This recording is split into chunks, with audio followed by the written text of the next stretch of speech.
আসসালামু আলাইকুম ওয়া রাহমাতুল্লাহ। প্রিয় মুসলিম ভাই ও বোনেরা, এক মুহূর্তের জন্য নিজের কথা ভাবুন। ভাবুন, আজই যদি আপনার জীবনের শেষ দিন হয়, যেদিন আপনি মারা যাবেন, সেদিন পৃথিবী থেমে থাকবে না। আপনার জানাজা হবে, আপনাকে কবরে শুইয়ে দেওয়া হবে। পরিবারের মানুষ আপনার জন্য কাঁদবে, আত্মীয়-স্বজন দোয়া করবে। তারপর সবাই নিজ নিজ বাড়িতে ফিরে যাবে।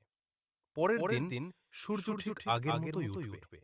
মানুষ কাজে যাবে, দোকান খুলবে, গাড়ি চলবে, শিশুরা খেলবে। পৃথিবী তার নিয়মে চলতে থাকবে। শুধু আপনি আর এই পৃথিবীতে থাকবেন না। তখন আপনার সঙ্গে থাকবে না টাকা, থাকবে না বাড়ি, থাকবে না সম্মান, থাকবে না পরিচয়। আপনার সঙ্গে থাকবে শুধু আপনার আমল, আপনার সালাত, আপনার কুরআন তিলাওয়াত, আপনার দান সদকা আর আল্লাহর সন্তুষ্টির জন্য করা প্রতিটি ভালো কাজ।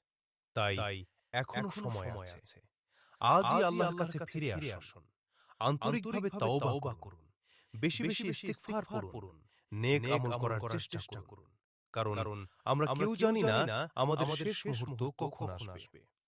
আল্লাহ তাআলা আমাদের সবাইকে মৃত্যুর আগে আন্তরিক তওবা করার তৌফিক দান করুন, নেক আমল করার তৌফিক দান